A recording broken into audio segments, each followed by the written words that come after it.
Jason Roulston from Blackroc and Grant Muffswitz from T+O+M Executive. How are you?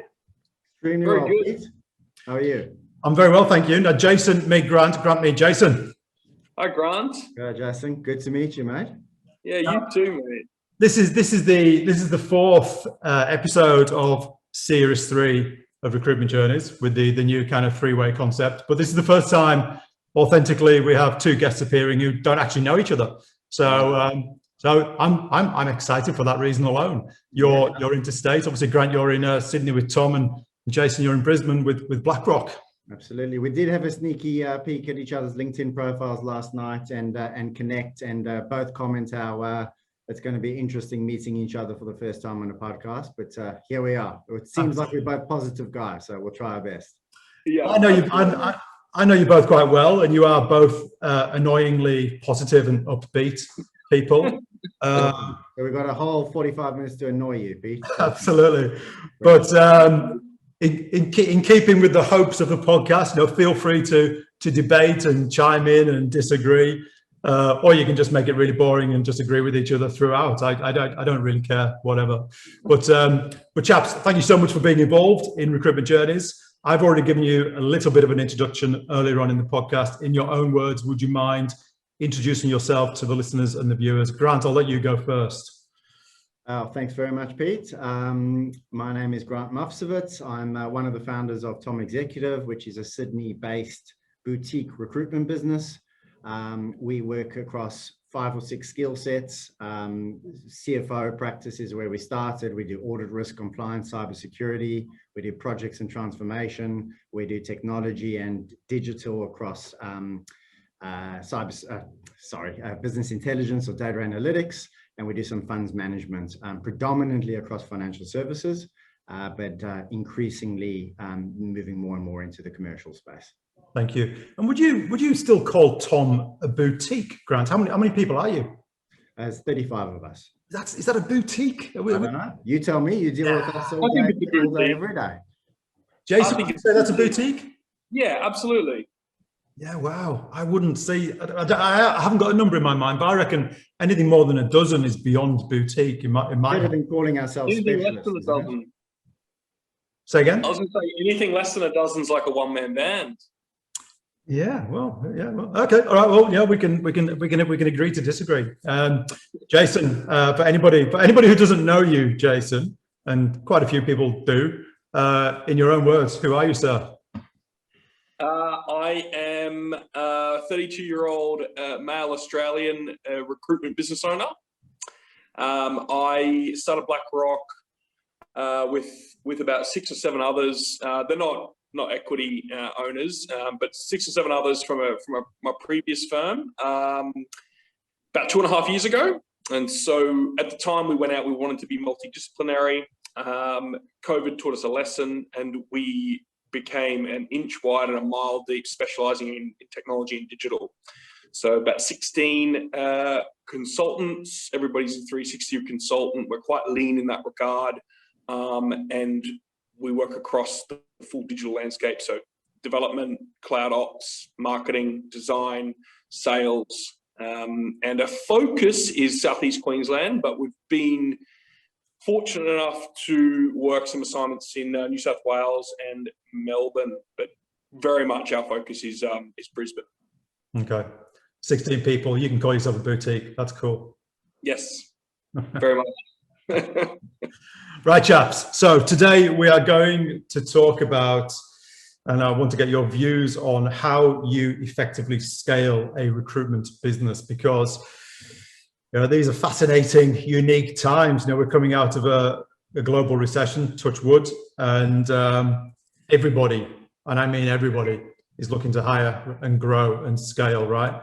And some are going to get it right, some are going to get it wrong. And I'd like to get your views on a few distinct points in, successful execution of growth, something that you both know a little bit about. But before we do that, to allow the viewers and the listeners an opportunity to find out a little bit more about who you are, I suppose, away from the kind of business front, I'm going to ask you 4 questions designed to find out who the human beings are rather than the business people.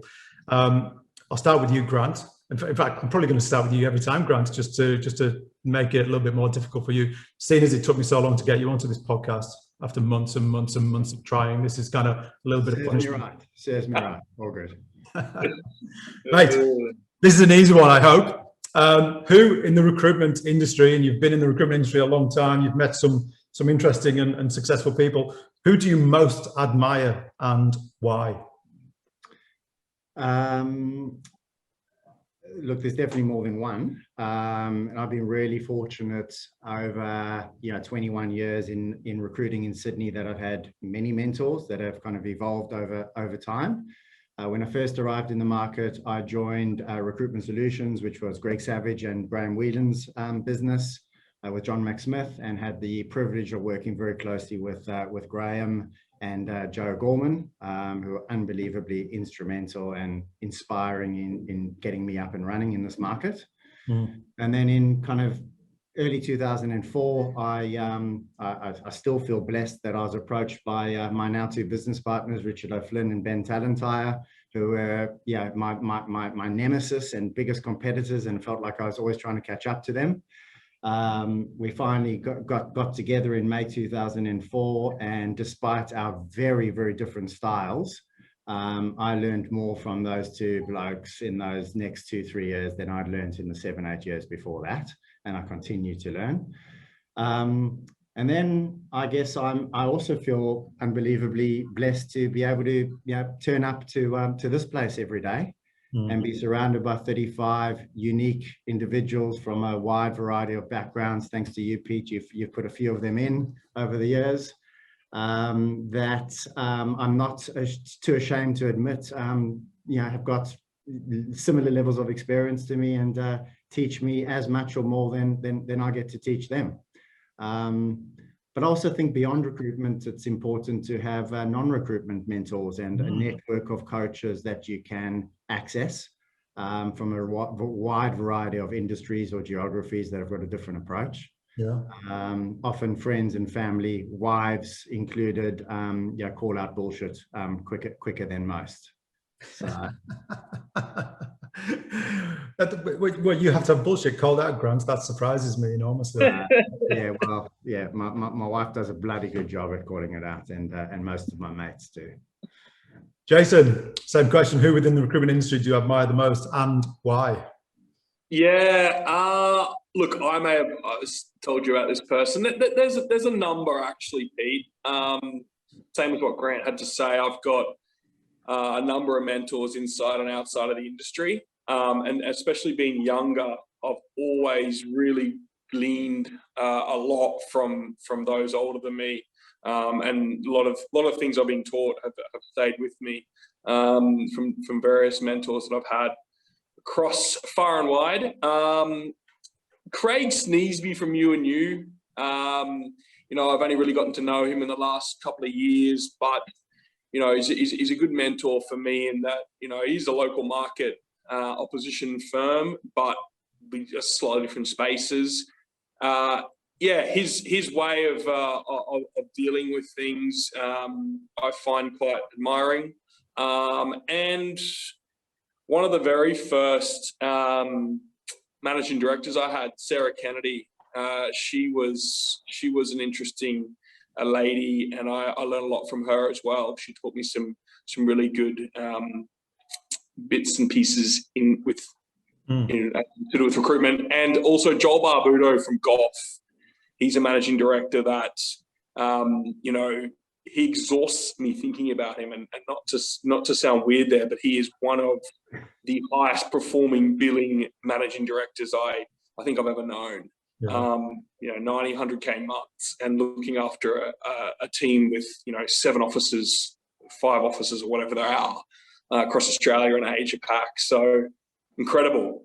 Wow, amazing. I think it's lovely that somebody like Craig Sneesby does, for want of a better phrase, give you the time of day. I think it's lovely that other recruitment leaders hang out and share ideas and wisdom and thought, because you could argue that it could almost be to his benefit to give you at arm's length. I agree, and I don't think as an industry we do it enough. There's I agree, so much ego and weirdness around it. But yeah, I've always been a really big believer at keeping really, really close to your competitors and sharing ideas, and you're not giving necessarily any trade secrets away. Yeah. But there's a lot of common challenges that if you kind of, I guess, comfortable enough in your own skin, well, let's just talk about them in an open way to try and help each other. Absolutely. And there's enough bad recruiters out there that, you know, if a competitor places a role with one of your clients, well, you'd much rather it be them than someone else, right? Correct. Yeah. 100%. 100%. All right, chaps, back to you, G. If you hadn't had a career in recruitment, if you hadn't chosen a career in recruitment, or if recruitment hadn't chosen you, which is usually the case, what career would you like to have had? In my early years, I was definitely going to be the next striker for Tottenham Hotspur Football Club. Until I realised I wasn't nearly talented enough and probably not fit enough, and yeah, just nowhere near. And then when I got to school, I really wanted to follow in my father's footsteps and become a radiologist. And then I realised in middle school and beginning of high school, I certainly wasn't smart enough for that. And then like many of us, most of us stumbled across recruitment. As you say, Pete, recruitment found me. And the irony then was that for the first 2 years in recruitment, my radiologist father said to me, so when are you going to stop finding other people's jobs and find yourself a proper job?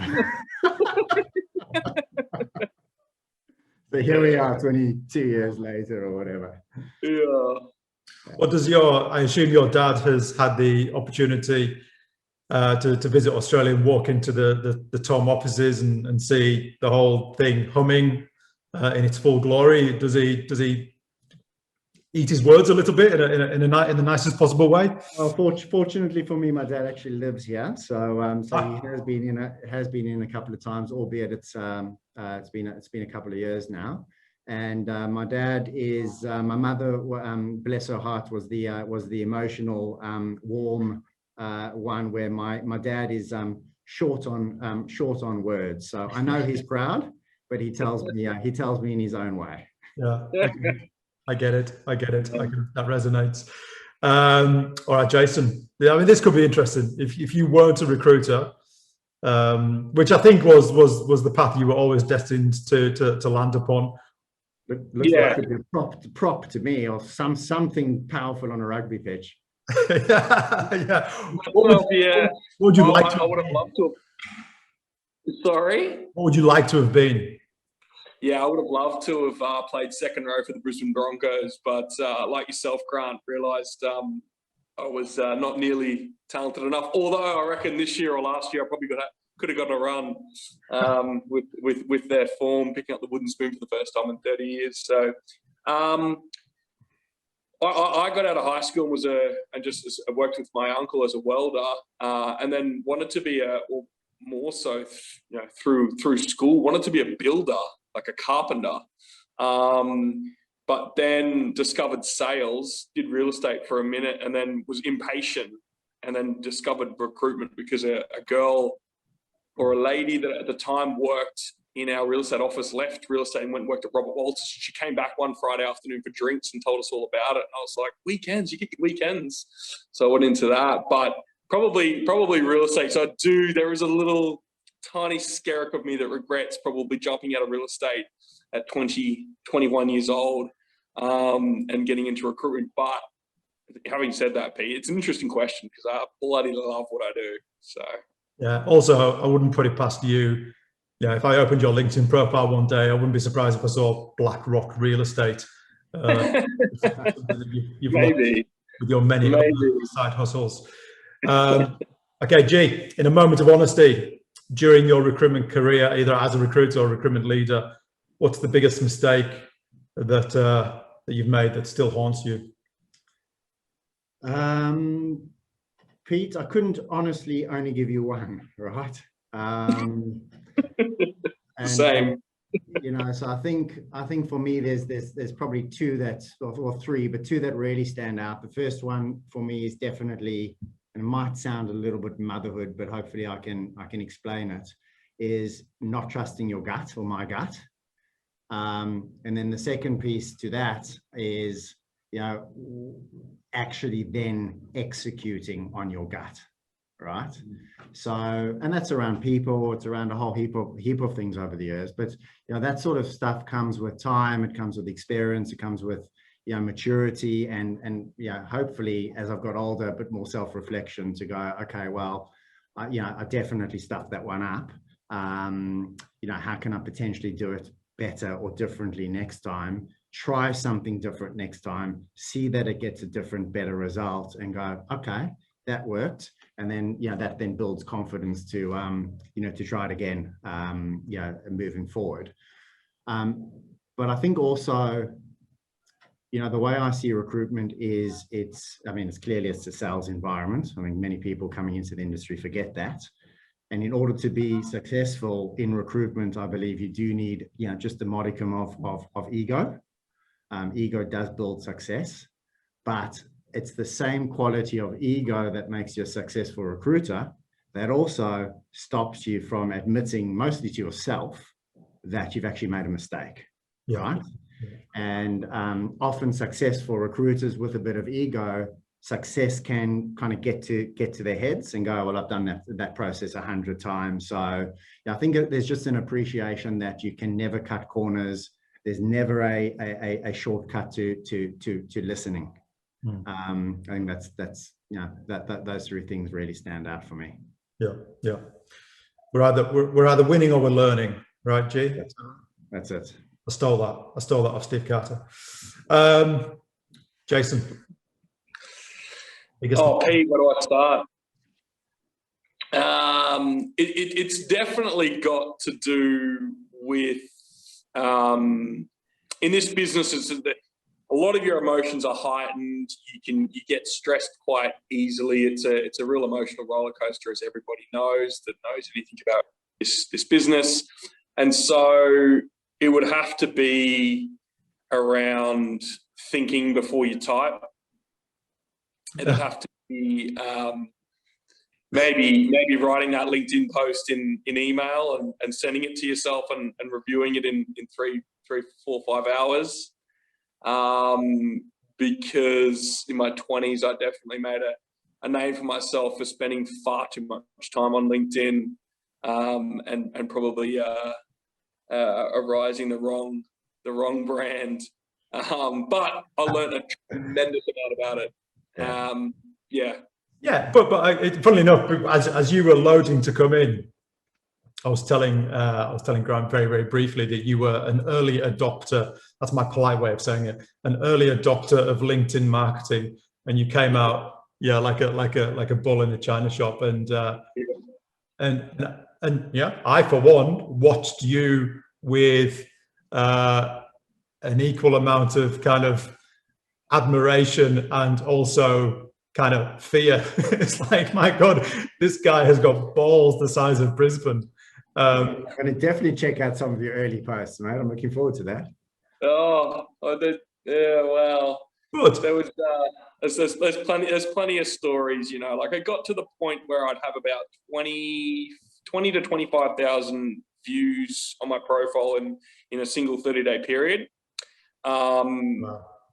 I've got 30-odd thousand followers that are all genuine. But nowadays I'm much more about the business, and I only get about 2,000 views a month. But that's the sort of heights it got to. But I just kind of spent a lot of my time on there, trying to build the brand by any means possible, right? And probably had a few of the wrong mentors, and were living my life in a certain way that really evoked those emotions in not the right way most of the time. But imagine what you learned from that experience, right? It's I'm sure you had a few hot days because of it, but it's all been a learning experience, and I don't think it's been damaging at all. But yeah, Grant, get onto YouTube, check it out. It's brilliant. Oh, YouTube, okay. They've deleted a bunch of those videos. So I think Kieran and the guys at JDP have taken out a lot of my vlogs and things. So don't blame them. I know. Right, Grant. Fast forward 10 years or whatever it might be, one of your kids comes and says, right, Dad, I want to go and work in recruitment. I don't want to work at T+O+M Executive under your close guidance. I want to go and work wherever, Robert Walters, Michael Page, Hayes Randstad, what's the, as before you set them off, before you introduce them to the best rec to rec in Australia, what fatherly advice would you give them before they start their recruitment career?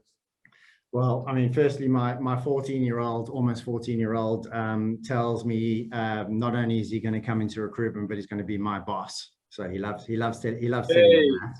Like that. Yeah, but for me, this is quite an easy one, right? If I think about the younger or more junior recruiters that we brought into the business over the last 5 or 10 years, you can tell certainly in the first week, if not in the first couple of days, in terms of their first phone call to a client, their first couple of phone calls to a candidate, how they interact internally, whether they're taking a long-term approach or not. Okay, it's very, very clear.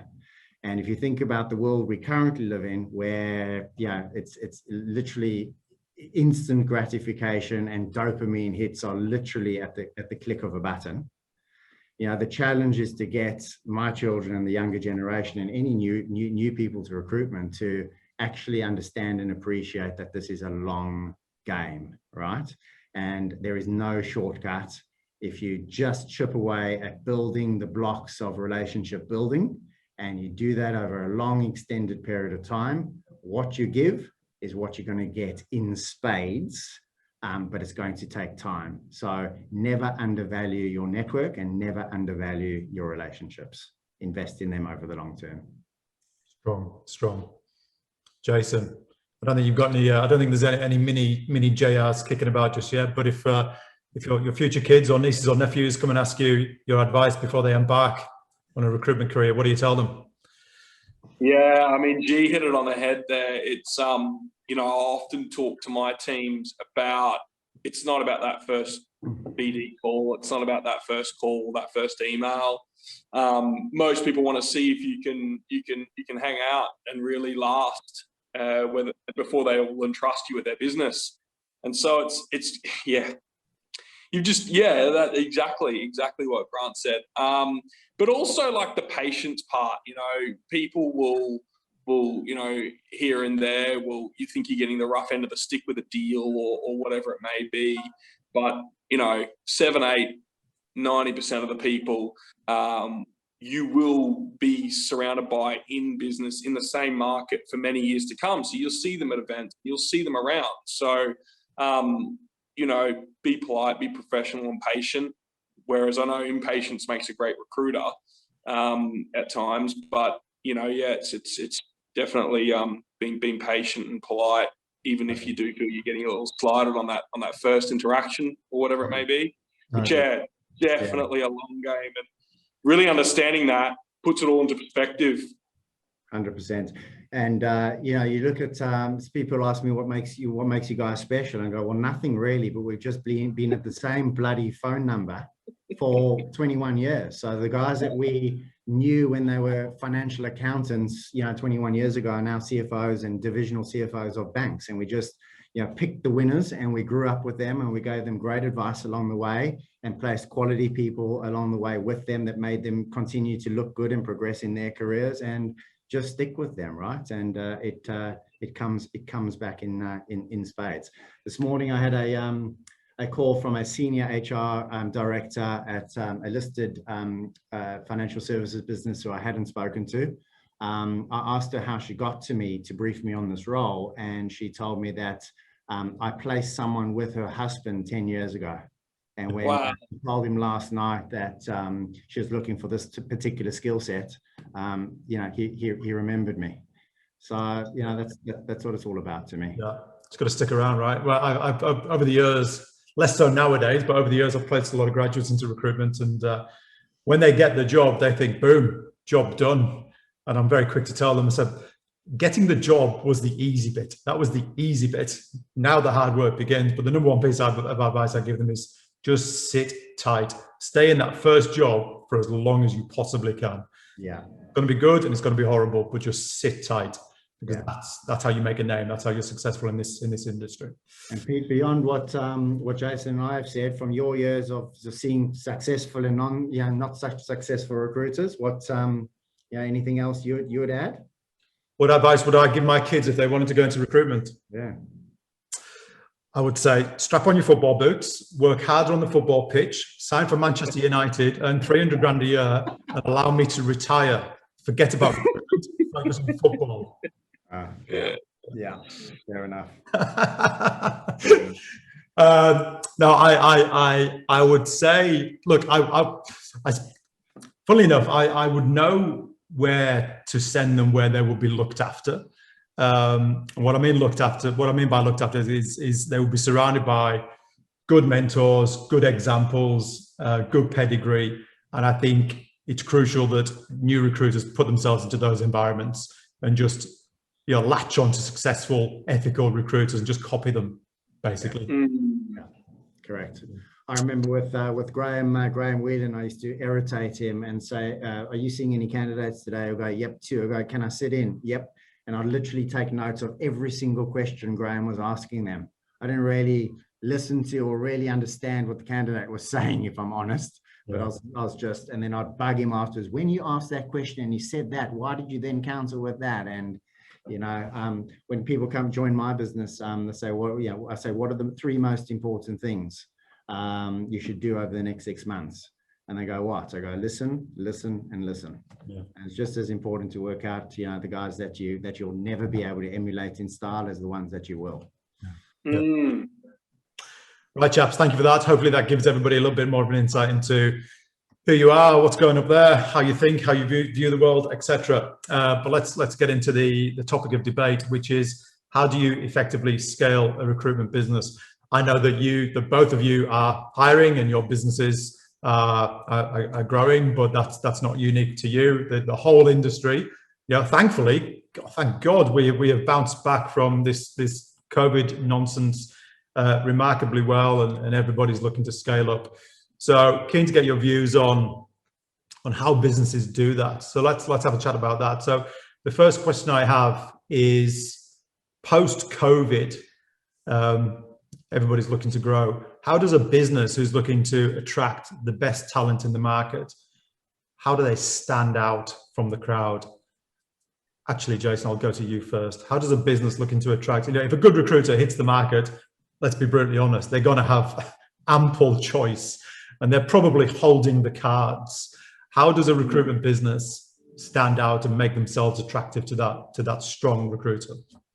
Yeah, I've got an interesting take on this, Pete, because right now, in the last week or 2, I've seen Randstad, Hayes, all the bigger companies, even the super boutiques and the smaller boutiques be posting everywhere looking for staff. Like how you stand out, look, there's a million different things. But the way I thought of it was, at the end of last year, I went really hard and spoke to as many people as I can to build relations and to look for rookie recruiters. And you've placed someone with us who's doing fantastically well. And so this is an interesting response to the question of how you stand out now, because I'll kind of wait till the rush dies down. If look now, sure, but I put those ads out and spoke to people October, November last year, and picked up some great new talent that are doing exceptionally well for us. This quarter just it's nearly finished, and now I'm not getting any applicants come through. It's really hard to get a hold of people. The market is absolutely flooded, and I kind of think that, if you haven't already jumped in the last year, then maybe wait until the rush is over and look when others aren't looking. But it's bloody hard to stand out and be neck and shoulders above absolutely everyone if you just decided to get your shit together now. Yeah. I get it. I mean, you've just touched on my pain as a rec to rec. I've had my business for 16, 17 years, and there's been just a regular conveyor belt of recruiters, thank goodness. And now that conveyor belt has practically ground to a halt, because so many people left the industry, so many people went back over to the UK, so many people stuck in the UK, whatever it might be. But the recruiters who kept their jobs during COVID, guess what? They're sitting tight because they're making money. There's a few exceptions to the rule, but the vast majority of those people who usually kind of run around town looking for new jobs, they're sitting tight. Mm. But some will pop up. And Grant, if they do pop up, how do you ensure that your business stands out? Well, I've actually got a slightly different approach. If I think about some of the successful hires, whether it's individuals or team hires that we've done over the years, those conversations were happening for, in some cases 2 or 3 years, right?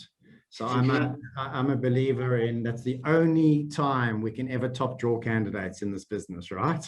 Is if it's a PRC that we are constantly talking to, warming them up and basically waiting for the timing to coincide where it works for them and it works for us, right?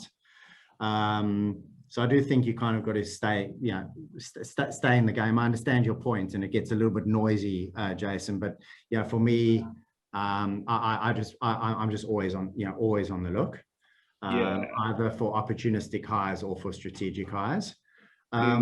But I'm not sure that this is necessarily a post-COVID question, Pete. I mean, obviously I know it's hot right now, but you either, as a business, you're either in a stage of your life cycle where you are ready to grow and scale, or you aren't, right? So, for us, if and when we are looking to scale, and you're right, we very much in growth mode right now. For us, it's about really 2 things. It's platform and it's culture. So platform is obviously different and differently defined by every different business and business owner. But for me, platform is, first and foremost about the quality, history, and sustainability of your client base.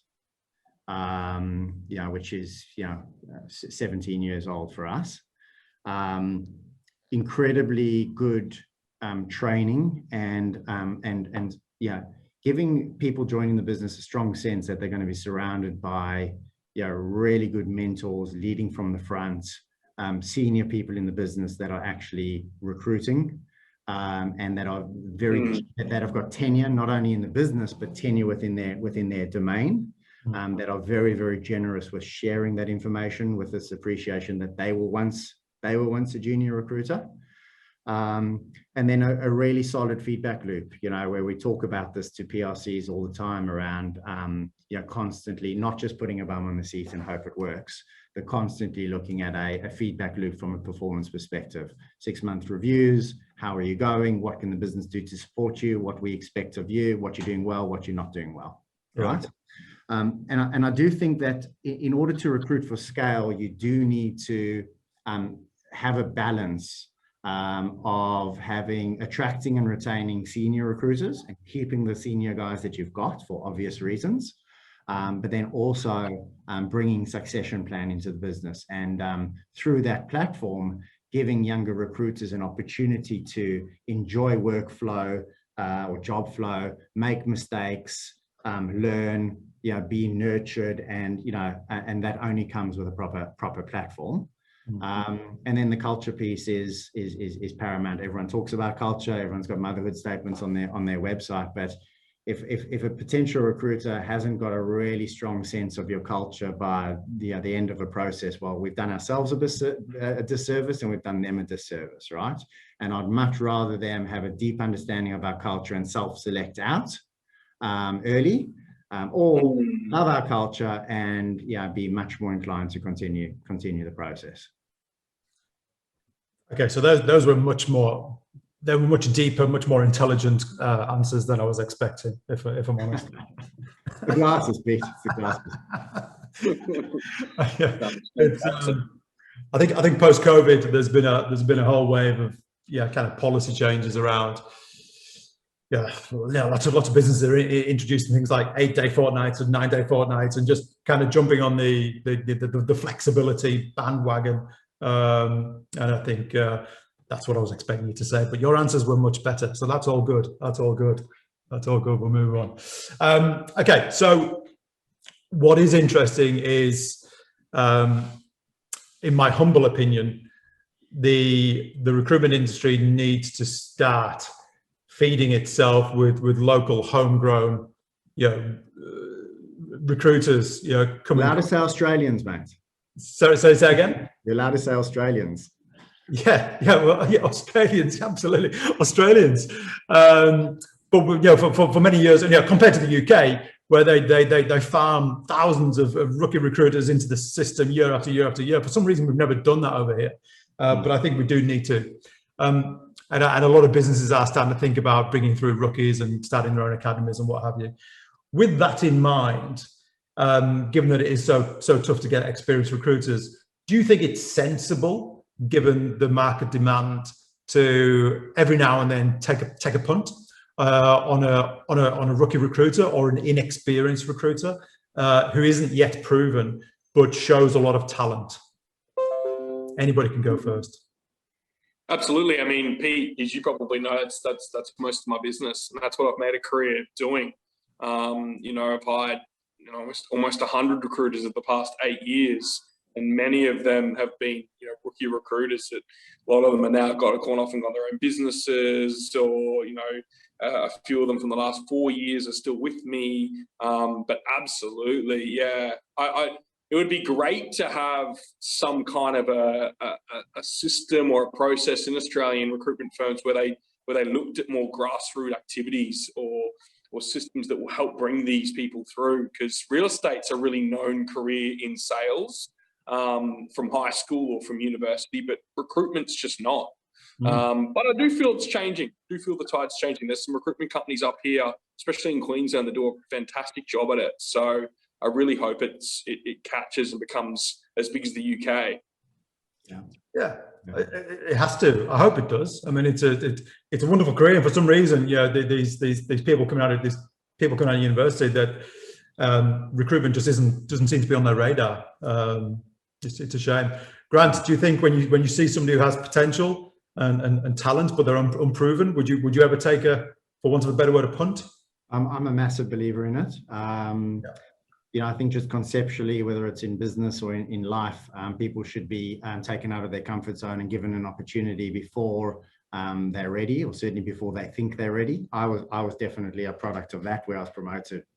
I couldn't believe that did that. I thought they were crazy, and that they probably were at the time. And I've got two recent examples. A resourcer on our projects and transformation desk has kind of shown a lot of skill and competence and interest in becoming a 360 recruiter. So we're developing her in that way. And we've just recently hired another guy who was becoming increasingly frustrated where he was, because he was just supporting a senior recruiter from a candidate sourcing perspective and wasn't given an opportunity to do 360. So we grabbed him, and already in 2 weeks I can see he's going to be successful, right? But then if I think about over the years, some of our most successful recruiters who are still with us today have been lateral hires from industry. They may have been more experienced, but were experienced out of banking, for example, and show some flair for recruitment, and we brought them across successfully. And then, some of our most successful billers are qualified accountants that were referred to us as candidates. We went to meet them as a candidate, and we went, nah, you're not going to one of our clients. We're going to grab you ourselves. And we transitioned three qualified accountants who are still with us and doing really well. Good, glad to hear. How do you obviously everybody works so hard on creating this wonderful culture that's so precious and so unique to you, but also so fragile, right? When making large scale hiring or executing large scale hiring strategies, how do you ensure that culture is never diluted or damaged by the wrong hires or bad apples or whatever it might be? Jason? Speaking from experience, the best thing to do is to take every hire on a case-by-case basis, right? If you have to move fast, but be as thorough as you possibly can be, and really think about all of the dynamics. Is this person's energy going to complement the person they're going to be working with well? What's this person's remit? What's the career path for them over the next 6 to 18 months? Are the expectations set clearly? And going back to what G was saying before with culture, and making sure that every candidate that you begin a process with is thoroughly understanding that. Like it's a weird word to use with regards to culture, but I say that this culture, compared to many other cultures I've had over the past 8 years, is a culture of responsibility. 80–90% of the quarter, the guys are working extremely hard and want to progress their careers, and they're very responsible to that fact. And so making sure that all of these people that you're bringing in really sort of fit that mold and work well and complement that person's dynamic. There's no real silver bullet to it other than a trial and error, I guess. But you've really got to be thorough with meeting them, getting other people to meet them, and work out a formula and a system that works well for your individual group upon bringing them in. We've made 4 new hires since January, and so far I reckon these 4 new recruiters are going to be well known in industry over the next couple of years, I can guarantee you. Yeah. Ryan, same question. Yeah, it's a great answer, mate. Well, I think, to answer your question, Pete, as best I can, you can never ensure it or guarantee it, right? It's a perennial challenge, and you think, if you think back 17 years ago when Ben, myself, and Richard were so unbelievably different in style, we did certainly have very, very similar values, right? So I think when you talk about growth, firstly, you've got to make sure that your growth is measured, and don't just grow for the sake of growing. So if you strategically or opportunistically are looking to bring headcounts into your business, I think you've got to first and foremost get really, as Jason said, get really focused and really disciplined around hiring to your values. Okay, and if you haven't defined your values, that's the first start. You can't attract people at scale unless you've got a very, very succinct articulation of those values. Yeah. So our entire interview process, and you know this well by now, Pete, is and as well as onboarding process, is actually around we don't ask very many, if any, recruitment craft questions. I don't think I've ever asked a PLC how much money they've billed, which might sound strange. You don't do that too? No, I thought I was crazy. I'm sure the guys cover it all, Phil. We get Pete to tell us what they build, or I'm assuming that when Pete sends them to us, he's already done his homework, haven't you, Pete? I'm sure you have. But really, it's about without sounding kind of wanky about it. It's about having kind of what I would call institutional grade, i.e., what our clients do. Around competency-based assessments around those characteristics, and whether there's a close assessment and alignment to those values, right? And the things that we look for, you cannot fake, and you cannot train. They are innate. You're either born with those characteristics, or you're not. Yeah. So and then you've obviously done the culture assessment. You've taken them out. You've spent a lot of time with them. You've got a lot of people to meet them. Everyone's comfortable. And then we've proven over time that you plug them into a process, you surround them with nice culture, they're going to be happy, they're going to stay for a long time, and they're ultimately, going to be successful, right? But I think the challenge is balancing that fit, i.e., bringing people into the business with that absolute uniqueness, to truly be themselves. Pete, you've heard me say no Monday face. The person you're on a weekend is who I proactively encourage you to be Monday to Friday, because anything other than that is not sustainable. But how do you balance that uniqueness with an intrinsic values around the way that they see the world and interact with the world is in lockstep with the way we do, right? And then really to scale, I think, it's then about putting frameworks in place and having clear accountability around how we make decisions, how we communicate those decisions, and how we, create enough white space, if I can use a corporate growth cliche, to allow the strategic people in the business to be, strategic, to be innovative, to be visionary, and then allow the more junior, and basically then just get out of the way of everyone else to let them go and run their race and progress and do great things.